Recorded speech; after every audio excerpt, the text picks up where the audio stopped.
Pesan saya kepada berbagai pihak yang terkait dengan penyiapan lahan. Begitu juga pesan saya kepada unsur pemerintah yang melaksanakan pembangunan. Begitu juga unsur pendukung pembiayaan. Mari kita melihat bahwa sudah memasuki tahun keempat. Huntap kita belum kita lakukan selanjutnya. Kurang lebih dari 4.000 lagi yang harus kita bangun. Nah, oleh sebab itu mari kita menyatukan kekuatan antar kewenangan dapat memberikan pandangan-pandangan yang bisa membangun cepatnya pembangunan Huntap ini. Karena lihatlah masyarakat kita.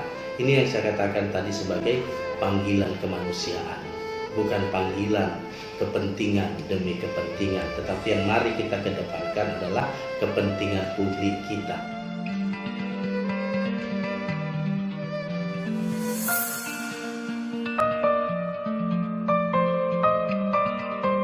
Assalamualaikum warahmatullahi wabarakatuh. Saya Presli Tampu Bolon sebagai Kepala Pelaksana BPBD Kota Palu, dan sehingga saat ini kita melaksanakan tindak lanjut pemulihan di Kota Palu pasca bencana 28 September tahun 2018. Ya. Pak Pelri Kaban, saat ini kan sudah memasuki tahun keempat pasca bencana, Pak. Betul. Jadi sejauh mana progres daripada rehab rekon, ya terutama untuk hunian tetap bagi penyintas. Jadi di Palu ini sudah ada berapa lokasi yang sudah dibangun dan berapa yang sudah dipersiapkan untuk proses itu, dan tingkat hunian masing-masing itu bagaimana, Pak? Ya, terima kasih. Kalau kita mengacu dulu ya dari database kita pada tahun 2019, di sana dituangkan dalam surat keputusan gubernur tentang data kerusakan, korban, dan kondisi data-data kebencanaan lainnya sesuai dengan SK Gubernur tanggal 10 April tahun 2019. Salah satu di sana disebutkan bahwa rumah yang hilang itu akibat dari likuifaksi dan tsunami jumlahnya 6.504. Dari mana sumber itu? Tentu sumbernya itu dari data yang dilakukan oleh pengelola data di Kota Palu. Nah, di sana sesungguhnya kita melakukan pendataan melalui pembagian format kepada masyarakat yang harus direlokasi dengan 3 pilihan. Pilihan pertama itu adalah penlok yang ditetapkan gubernur terhadap lahan Huntap di Tondo, Talise, dan Duyu. 3 itulah penlok untuk lahan Huntap pada saat itu. Nah, masyarakat masing-masing memilih di mana mereka berkeinginan untuk direlokasi. Maka jumlah itulah menjadi acuan untuk persiapan pembangunan Huntap setelah kita memasuki fase pemulihan, yaitu pasca bencana, rehabilitasi, dan rekonstruksi. Nah, dalam perkembangannya sekarang kita sudah membangun sebanyak 2067, di mana itu 1611 itu ada di Tondo 1. Kemudian di Duyu 230. Kemudian di Balaroa, di sana ada satelit yang bersumber dari DAK dan bersumber dari PUPR itu 181. Ada juga pembangunan yang dilaksanakan oleh PUPR melalui pola pembangunan rumah mandiri. Nah, di sana sudah diselesaikan itu 45. Nah, begitulah kita mendeteksi semua pembangunan-pembangunan Huntap yang sudah ada dengan jumlah 2067. Jika kita imbangkan dengan data sesuai dengan SK Gubernur 10 April, berarti itu adalah 6.504 dikurangi 2.067, berarti lebih kurang 4.300 sekian lagi yang harus kita persiapkan. Di mana semua itu yang belum dibangun, maka berdasarkan hasil verifikasi dan pari-wali kami bersama PUPR, OSP PUPR, di Tondo 2 itu sudah kita identifikasi dan verifikasi validasinya sebanyak 1.933. Untuk Talise jumlahnya 1.004. Untuk Petobo, itu untuk Petobo 676. Nah, begitu juga ada rencana untuk membangun huntap satelit di kawasan Lere, itu jumlahnya kurang lebih 45 kakak. Apakah masih ada warga kita yang belum terverifikasi?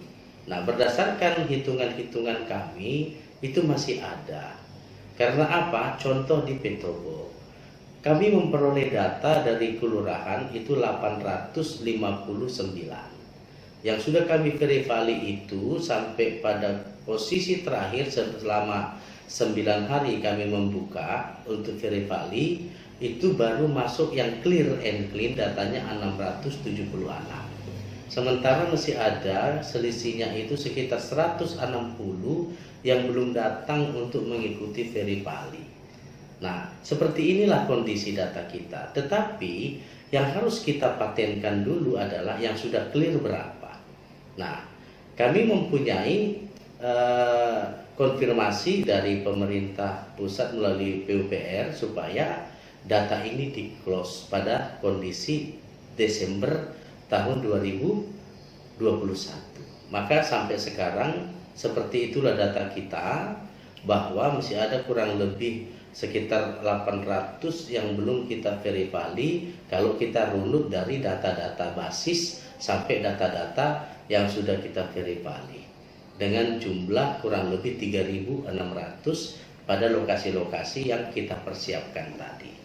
Nah, pertanyaan kita sekarang, apakah dengan jumlah-jumlah pada kawasan-kawasan yang sudah terdata tersebut akan sesuai nanti besaran dari permintaan demand masyarakat dengan pembangunan yang disiapkan oleh pemerintah pusat melalui Kementerian PUPR. Nah, itulah yang harus selalu kami konfirmasi, dikoordinasikan dengan PUPR tentang validasi data-data dan perkembangan sampai di mana nanti data ini harus dinyatakan sudah selesai. Tetapi dengan catatan data-data yang saya sebutkan tadi, antara untuk Tondo 2, Talise, Petobo, kemudian satelit, itu sudah kita SK-kan semua dengan SK Wali Kota. Begitulah perkembangan antara yang sudah kita capai dan kita sudah persiapkan sebagai basis perencanaan ke depan untuk hunian-hunian tetap. Begitu, Pak. Pak Kaban, data-data yang Bapak sebutkan tadi acuannya kepada SK Gubernur yang tahun 2019. Ya. Nah, melihat kondisi sekarang, Pak, tidak jarang ditemui bahwa Huntap juga tidak mencapai 100% hunian seperti itu. Ya. Kalau bahasa stimulannya juga sering didapati di lapangan bahwa mereka yang tidak berhak, tidak mempunyai rumah dan lain-lain, data stimulan dapat dibangunkan rumah. Jadi soal data itu kalau dilihat dengan kondisi sekarang tentunya perlu diupdate kembali, Pak. Nah, kami inginkan juga, Pak, bahwa pemerintah juga ada sikap tegas ketika masyarakat yang sudah terverifikasi dan mendapatkan hunian tetap, akan tetapi faktanya nanti memang tidak seperti itu. Itu harus dengan tegas pemerintah proses, karena banyak kejadian juga bahwa setelah dicek kembali ternyata mereka tidak berhak. Nah, bagaimana dengan hunian-hunian yang sudah disiapkan tetapi banyak juga yang kosong? Hal semacam ini kan Kasihan bagi penyintas yang betul-betul membutuhkan, tidak punya tempat tinggal, tetapi belum dapat. Nah, apakah data itu telah diupdate atau dimutakhirkan di 2021 atau 2022 sekarang ini, Pak, supaya mungkin lebih real kondisi data dengan fakta di lapangan itu, Pak? Ya, jadi begini, itu saya katakan tadi bahwa data yang sudah kami verify itu sampai pada Sherlock loh, Pak. Ya, kami Sherlock berdasarkan apa? Bukti kepemilikan. Nah, karena bukti kepemilikan itu kan mempunyai titik koordinat. Nah, itu yang disebut dengan ada data yang valid, ada data invalid, kan begitu ya? Itu fase 1. Setelah itu kami lakukan, kami serahkan lagi kepada USP PUPR dan mereka menelusuri kembali. Nah, artinya bahwa kita harus melakukan verify itu benar-benar secara intensif, gitu ya. Nah, tetapi harus kita tahu juga bahwa pola-pola yang kami lakukan itu adalah pola inovasi. Contoh misalnya menggunakan GPS. Nah, GPS. Nah, tetapi apakah ada ketidakakuratan misalnya? Ya, toh ada ketidakakuratan. Contoh misalnya kalau GPS kan itu teropongnya dari atas tuh. Gitu. Nah, GPS pakai menggunakan data tahun berapa? Misalnya kita mengalami bencana itu 2018. Kemudian kita menggunakan data tahun 2017 bulan berapa? Kan begitu ya. Nah, bisa saja dalam selang berapa bulan kan pertumbuhan bangunan rumah dan lain sebagainya kan seperti itu. Nah, inilah yang saya katakan bahwa haruslah kita mempunyai juga akses dengan lurah, dengan RT. Nah, itu kami pertanyakan benar ini benar-benar, nah baru kita absahkan seperti itu. Nah, suatu ketika misalnya ada hal-hal setelah kita hunikan dia, nah seperti pengalaman kita yang Bapak katakan tadi ada yang kosong apa segala macam ya, atau apa kita punya tindakan. Kami sudah 3 kali melakukan edaran, Pak. Nah, barang siapa yang tidak menempati sampai jangka waktu sekian, berarti dapat kita lakukan kebijakan untuk melakukan review terhadap kepemilikan. Karena kuncinya kan sudah diberikan. Nah, itulah yang kami lakukan terus, dan ada yang kami sudah tempatkan kembali, ada yang kami nyatakan menjadi daftar tunggu kembali dan lain sebagainya. Nah, berat. Tetapi kita harus tegas, Pak. Nah, disinilah kami selalu meminta kepada Babinsa, kepada Babin Kamtibmas, Lurah, dan masing-masing aparat-aparat yang bisa mendampingi kami untuk melakukan penertiban itu. Baru-baru ini saya membuat surat edaran lagi untuk di Duyu itu ada 35. Saya kirim share kepada nomor HP yang terdaftar. Nah, bagaimana respon mereka? Nah, begitu juga misalnya yang kami temukan ada 46 ganda penerima kuntak dan stimulan. Kami kejar, kami panggil, kami bawa di Bantaya, dan kami telusuri ternyata memang ada yang ganda atas satu nama. Mereka sudah melakukan pengembalian dalam bentuk uang ke kas daerah. Tetapi ada juga ganda karena ganda nama dengan NOK. Nah, misalnya dia namanya si A, dia mengurus stimulannya, oke. Tetapi dia atas nama dia mengurus kuntab ibunya. Nah, karena ibunya tidak mau bayar lagi dalam beradministrasi, nah atas nama dia. Begitu kami telusuri bersama lurah, ternyata benar. Ini bukan ganda kepemilikan, tapi hanya ganda administrasi. Kami pisahkan administrasinya. Nah, ini semua terus kami lakukan. Saya juga miris, bahkan di Huntap Buddha Suci misalnya, bahwa di sana ada yang kosong. Nah, itu sekarang sudah kami telusuri kembali dengan Pak Lurah. Kenapa ini kosong? Nah, ada dia pada saat menempati seminggu, kemudian minggu-minggu berikutnya sudah meninggalkan tempat. Nah, itu kami telusuri lagi, Pak, dan kami sudah berkomitmen untuk kalau nggak ada orangnya kita segel dulu bahwa rumah ini tidak ditempati, dan kami akan hitung dulu. Nanti kami akan kembali memintakan petunjuk wali kota bersama dengan pihak Buddha Suci. Persoalannya begini, Pak. Buddha Suci di sana sudah berkali-kali kami lakukan koordinasi untuk mengkoordinasikan tentang kawasan-kawasan yang berkewenangan mengelola. Contoh misalnya, kalau kawasan-kawasan permukiman itu masih dalam pembinaannya, dalam tanda kutip ya Pak, dalam pembinaannya Buddha Suci. Tetapi kalau kawasan-kawasan umum, pasun-pasosnya misalnya sekolah, aula dan lain sebagainya, jalan, lingkungan itu menjadi kewenangan pemerintah kota, kan gitu, pemerintah daerah. Nah persoalannya sekarang misalnya seperti sekolah, itu mau kita gunakan dengan apa? Sekolah apa? Sekolah SD, SMP, nah itu kan juga belum didudukkan karena mereka belum serahkan sepenuhnya menjadi kewenangan pengelolaannya oleh Buddha Suci kepada pemerintah Kota Palu. Begitu juga aulanya. Sekarang di sana itu berkembang sebuah opini, misalnya kami mau mendirikan masjid, rumah ibadah, kan begitu. Kira-kira di mana nanti kawasan yang akan diberikan untuk rumah-rumah ibadah. Nah sementara kawasan ini belum diserahkan kepada kita. Pertanyaannya sekarang, karena dia basisnya dulu adalah penlok, kan gitu ya Pak. Itu kan penlok itu kan gubernur gitu. Nah sekarang apakah kawasan itu secara keseluruhan itu menjadi kewenangan gubernur untuk diserahkan ke Pemkot dalam hal pengelolaan berikutnya? Nah ini juga kan harus diletakkan secara regulatif gitu ya. Nah sekarang kalau kita bilang tadi masih ada Buddha Suci yang dalam hal rumah-rumah hunian itu memiliki keterikatan sistem antara Buddha Suci dengan penghuni itu, misalnya 10 tahun nggak boleh dijual apa segala macam di dalamnya. Nah itu juga masih harus kita bicarakan apakah itu nanti sepenuhnya disetarakan dengan penyerahan kepada pemerintah kota. Kalau pemerintah kota sudah diberikan untuk melakukan penertiban untuk dalam hal pemilik rumah dan penghuninya, nah baru kita bisa masuk untuk melakukan treatment yang lebih dalam.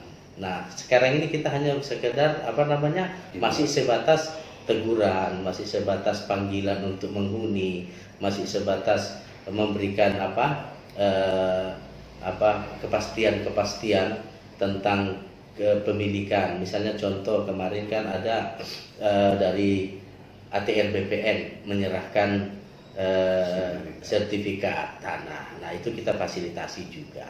Nah tetapi dalam hal untuk menertibkan siapa yang nggak di rumah, siapa yang nggak menempati, bahwa siapa yang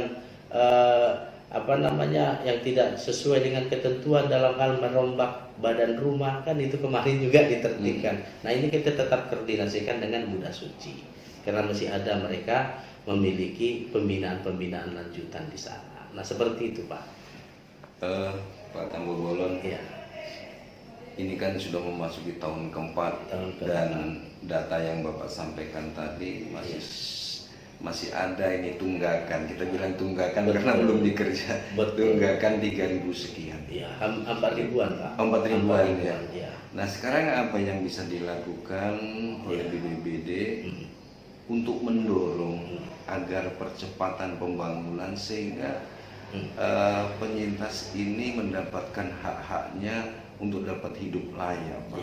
Karena ya sudah 3 tahun lebih ini bukan waktu yang cepat loh Pak. Betul. Belum lagi memikirkan bagaimana pulih ekonominya mereka. Betul. Kalau katakanlah 4.000 orang ini bisa hidup layak dan berusaha sebagai mestinya, saya rasa juga berdampak kepada ekonomi Kota Palu. Kira-kira apa yang bisa dilakukan oleh BPBD Kota Palu sehingga bisa mendorong ini?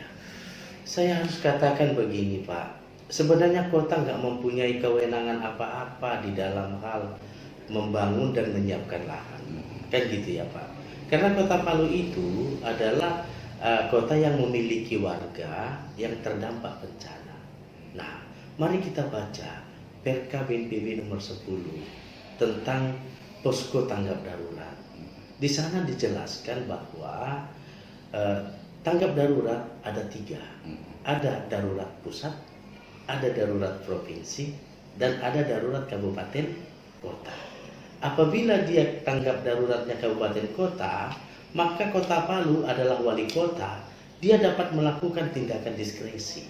Misalnya, dia bisa menunjuk lahan mana yang bisa dipakai, langsung disegerakan dan tidak boleh ditunda. Itu Undang-Undang nomor 19 tahun 2021. Nah kemudian kalau kita mengacu Pak kepada Undang-Undang nomor 2 tahun 2012 bagian C, dalam hal terdapat keberatan atau gugatan atas pelaksanaan pengadaan tanah, instansi yang memerlukan tanah tetap dapat melaksanakan kegiatan pembangunan tanpa ditunda. Artinya darurat loh Pak. Ya. Nah, saya ibaratkan gini loh Pak, adalah seorang mau tenggelam. Nah, sementara kita tanya dulu, memang regulasi normatifnya pasti kita tanya, gitu. Kalau dari yang normatif, KTP mana, tinggal di mana, apakah begitu? Ini darurat. Bagi kami selalu mengatakan selamatkan dulu. Setelah kita selamatkan dulu, baru kita tanya alamatmu di mana dan lain sebagainya. Nah, itulah yang selama ini mestinya kita lakukan.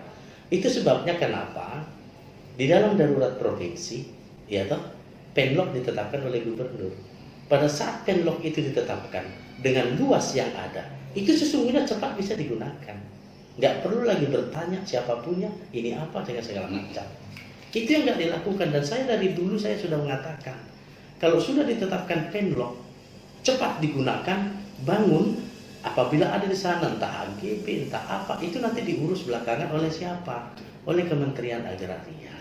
Nah, inilah yang tidak dilakukan secara cepat. Dan harusnya melakukan siapa? Bukan Pemkot. Pemkot hanya memberikan warganya, ini Pak data kami, bangunkan dong sekian, kan begitu. Nah, inilah kita sekarang sudah mau masuk 4 tahun dan kita berbicara tentang lahan itu lagi gitu loh. Pak, ini datanya sudah gini loh Pak, mau ditaruh di mana ini? Nah, siapa yang menjawab saya? Itu. Nah, di mana lahannya? Nah, kita masih berkutat tentang ini, tentang itu. Jadi ini kita masih darurat atau sudah pasca bencana? Nah, ini yang selalu saya katakan dari dulu. Dan kalau Bapak tadi mengatakan apa yang dapat dilakukan di BPD, kami sudah melakukan semua. Data sudah kami planifikasi, kami sudah serahkan. Yang kemudian kami juga melihat perkembangan-perkembangan tentang penyiapan lahan ini yang ada berkaitan dengan bagaimana menggalang dukungan masyarakat sekitar. Nah, misalnya ada masyarakat-masyarakat yang menyatakan komplain dan lain sebagainya, sebagaimana yang diperintahkan oleh Wapres waktu itu Pak ya. Kami lakukan pendekatan dengan masyarakat Talise, kami lakukan dengan masyarakat Tondo, dan semuanya sudah Pak. Mereka sudah buat pernyataan, siap mendukung, tidak menghalang-halangi. Nah, sudah sampai di situ Pak kami, dengan memberikan pemahaman-pemahaman dan gambaran-gambaran kebijakan yang diberikan oleh wali kota. Nah, seperti itu Pak.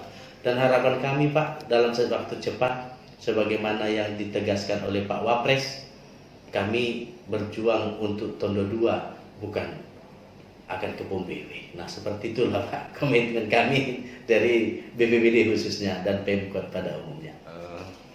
Pak Tambu Bolon, ini lebih menarik. Iya, silakan. Persoalan lahan. Iya. Saya sudah mewawancarai Iya. kuasa hukum dari pemegang HGB. Iya. Bapak mungkin bisa melihat yang sudah kami tayangkan. Iya. Dan kami sudah wawancara dengan kepala Kanwil BPR. Oh, iya. Dua-duanya sama. Artinya kalau sependapat dengan Bapak, ketika berbicara dengan bencana dan darurat, pakai saja. Nanti baru aturan di belakangnya, kan ada aturan-aturan yang mengatur itu Pak. Begitu juga yang disampaikan oleh Kepala Kanwil kemarin, bahwa Kepala Kanwil itu sudah menyerahkan kepada Pemkot Palu tanggal 27 Mei 2021, hampir 1 tahun yang lalu loh Pak. Nah, yang jadi pertanyaan banyak masyarakat ini, kok belum start dibangun oleh Pemkot Palu? Ini kan pertanyaan menarik, kecuali kalau lahan itu belum diserahkan, karena dengan tegas Pak Kepala Badan menyampaikan kalau ke Bom BW memang tidak seperti Bapak, karena ini yang Tondo 2 itu sudah diserahkan 27 Mei 2021. Dengan luas berapa? Yang 65 itu. 65 hektar. 65 atau 30? 65. Kalau yang 30 hektar itu Pak, itu 10 September 2019. Jadi ketika terjadi bencana, dengan sukarela pihak pemegang HGB itu sudah memberikan 30. Itu tanpa syarat loh Pak. Iya toh. Nah, perjalanannya di 30 ini tidak dikerja, tahu-tahu ada yang 65 itu. Tetapi Pak Kepala Badan Pertanahan kami sudah serahkan. Kalau ada hal-hal yang perlu diselesaikan, tinggal duduk bersama antara pemerintah Kota Palu, dalam hal ini Pak Wali Kota, dengan pihak pemegang HGB. Nah, kalau masyarakat secara umum kan bertanya-tanya, ini sudah diserahkan, kok belum juga dimulai, ini ada apanya? Bahkan banyak Pak yang berpikir bahwa ini akan tarik-menarik antara Huntap dengan konsep kota satelitnya Pemkot. Ini banyak mereka berpikir seperti itu. Jadi gini Pak, tadi pertanyaannya kenapa nggak dibangun, kan gitu ya. Sekarang saya bertanya kembali, yang membangun Huntap siapa? Apakah Pemkot? Tidak, yang membangun Huntap itu adalah Kementerian PUPR dengan pembiayaan yang dibasiskan pada Bank Dunia. Bank Dunia mempunyai salah satu syarat tentang sosial, tidak boleh ada konflik atau klaim dan lain sebagainya. Mereka masih mendengar ini, barangkali masih ada klaim dari masyarakat, ada klaim dari HGB, kan begitu masalahnya Pak. Nah, itu yang pertama. Yang kedua, dari aspek luasan Penlok. Nah, mungkin kita pernah membaca luasan Penlok itu, kalau Tondo itu Pak, kalau nggak salah saya kan 380 sekian. Nah, dan itu ditegaskan kembali dengan review Penlok dengan gubernur yang sekarang loh, dengan jumlah 380 sekian. Nah, itu juga jadi pertanyaan, dan itu menjadi pertanyaan masyarakat di sekitar kelurahan tersebut. Yang mana ini, kan gitu. Nah, inilah yang menimbulkan adanya gerakan dalam arti pertanyaan-pertanyaan warga juga, yang juga itu menjadi terdengar kepada Bank Dunia, kan gitu ya. Nah, sehingga Bank Dunia juga mengurunkan. Saya pertemuan 2 kali dengan Bank Dunia. Mereka menyatakan bahwa untuk menjadikan nol position dalam rencana pembangunan itu harus clear and clean semua lahannya, kan gitu Pak. Yang mana itu clear and clean? Tidak ada komplain dari warga setempat, dan itu kami selesaikan secara pendekatan pemerintahan daerah. Nah, sekarang kalau ada misalnya komplain yang dari pihak-pihak ini tadi, siapa yang harus menyelesaikan? Itu sebabnya pertemuan kemarin saya sendiri juga mengusulkan supaya diselesaikan dengan ATR BPN selaku kewenangan keagrariaan. Kalau masyarakat biar nanti kami, kalau masalah aspek-aspek regulatif keagrariaan tentu ada nanti di BPN. Nah, seperti itulah yang kami usulkan. Yang penting mari kita sama-sama mencermati 2 hal kalau menurut saya. Kemanusiaan, gitu Pak ya. Nah, kalau sudah 4 tahun ini kasihan, ya toh. Dan yang kedua adalah amanahnya Pak Wapres kita harus selesaikan di bulan Februari, kan seperti itu. Jadi itu yang tadi masalahnya, bukan Kota Palu yang tidak membangun. Kami kalau bisa ya hari ini dibangun. Bahkan kami sendiri sudah teriak kepada PUPR dengan basis pembiayaan Bank Dunia itu yang menjadi persoalan. Itu sebabnya saya katakan tadi, sesungguhnya Kota Palu kalau kita mengacu dari kerka BPB 10 tentang kedaruratan, maka Kota Palu itu sebenarnya adalah posko pendukung terhadap posko utama yang ada di provinsi. Nah, kalau tadi Penlok sudah ditetapkan, harusnya provinsi sudah harus menyelesaikan ini menjadi lahan warga yang dimasukkan oleh Pemkot Palu, itulah warga yang sudah diverifikasi, dan nah itu tadi sebenarnya gitu ya. Nah, bahkan ada pernyataan Pak Kepala Kanwil kemarin bahwa Kanwil juga sudah menyurat kepada Bank Dunia bahwa dinyatakan. Ya betul Pak, cuma kan kita harus juga mempertanyakan dari pribadi saya ya, mempertanyakan seperti yang Bapak pertanyakan tadi juga, kenapa belum dibangun gitu ya. Nah, begitu juga saya dalam hal meninjau ya pandangan saya tentang regulasi-regulasi keagrariaan, walaupun saya nggak begitu mendalami hal-hal itu. Kalau memang lahan-lahan yang seperti ini sudah dinyatakan tidak, kan gitu ya Pak. Karena setahu saya ada surat dari Menteri ATR BPN misalnya bagaimana status lahan itu, supaya kita di dalamnya juga sudah bisa melakukan tindakan-tindakan percepatan dalam hal pemanfaatan. Nah, walaupun itu domainnya pemanfaatannya adalah bukan pemanfaatan oleh pemerintah kota, tetapi kan kalau dalam teori tata ruang, Pak, apalagi kita baru-baru ini kan harus menyusun review tata ruang berbasis mitigasi bencana. Nah, itu sudah diselesaikan per 25 Juni yang tahun lalu. Sudah ada itu konsep, dan termasuk kawasan-kawasan ini semua kan sudah masuk dalam konsep tata ruang. Nah, sekarang kalau misalnya itu di enclave, artinya tidak dimasukkan di dalam konsep tata ruang itu kan jadi persoalan lagi. Maka yang dimaksud oleh kota baru tadi itu, Pak, itu sudah masuk di situ. Nah, diistilahkan kota satelit bukan berarti mau mengambil alih lahan-lahan yang di situ tanpa sebuah prosedur bersama dengan keagrariaan. Tetapi itu peta bahwa beginilah rancangan.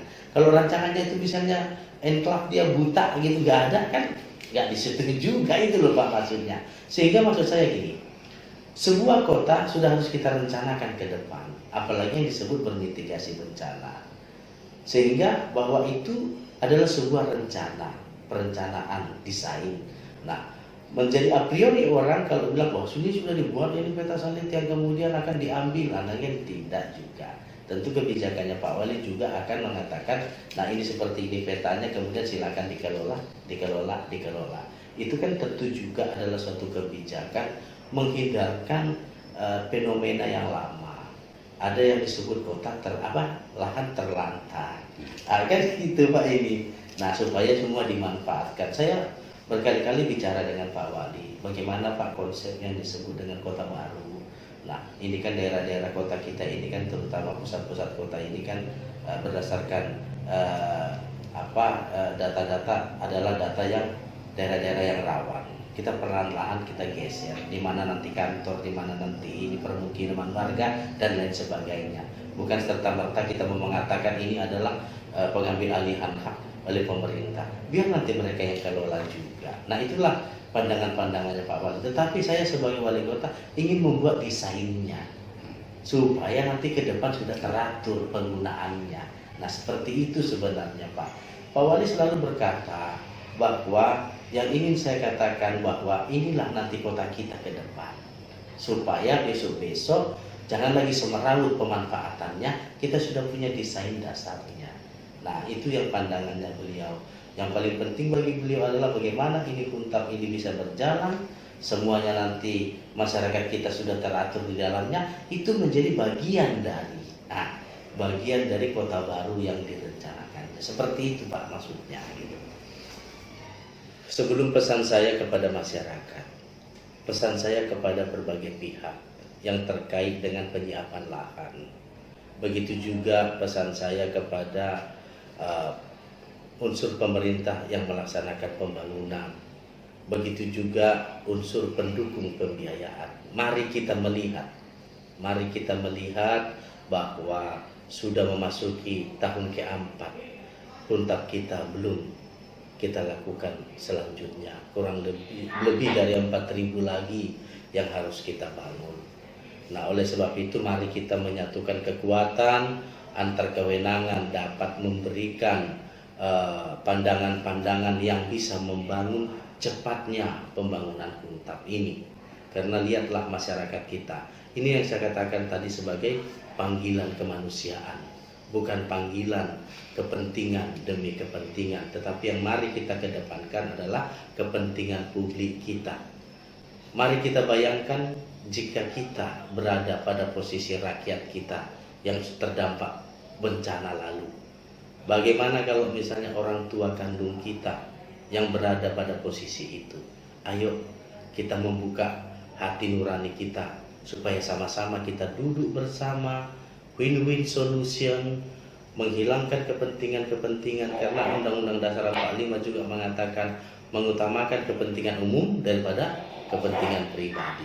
Nah, begitu juga himbauan kami kepada masyarakat, mohon bersabar. Kami tetap berjuang untuk mempercepat pembangunan ini, melakukan koordinasi dengan berbagai pihak agar semuanya dapat kita wujudkan tahun ini. sebagaimana pesan dari Wapres bahwa kita harus selesaikan khusus Tondo 2 semua permasalahan kita selesaikan pada bulan Februari, dan kami sudah berkomunikasi dengan Bank Dunia bahwa itu sudah selesai, maka Bank Dunia akan memulai proses-proses nol position untuk mempersiapkan segala sesuatunya. Pembangunan ini bisa cepat, mudah-mudahan bisa kita capai dalam tahun ini. Berapa nanti yang bisa kita selesaikan, kemudian kita bisa masukkan penghuniannya, dan mudah-mudahan semuanya juga bisa berjalan dengan baik. Dan berikut juga kepada masyarakat sekitar huntap-huntap kita, baik yang masih menyatakan ada kepemilikan dan lain sebagainya, mari kita komunikasikan sesuai dengan aturan peraturan yang berlaku supaya semuanya bisa membuka pintu yang selebar-lebarnya bagi warga kita yang masih bertebaran di Huntara, bertebaran di rumah-rumah keluarga, di tempat-tempat kos atau di tempat tumpangan dan lain sebagainya. Maka saya menyerukan kepada kita semua pihak, baik pemerintah, dunia usaha, masyarakat, komunitas, mari kita satukan pikiran, kekuatan kita untuk mempercepat pembangunan Huntap yang harus kita selesaikan segera demi masyarakat kita yang terdampak bencana. Demikian, sekian dan terima kasih. Assalamualaikum warahmatullahi wabarakatuh.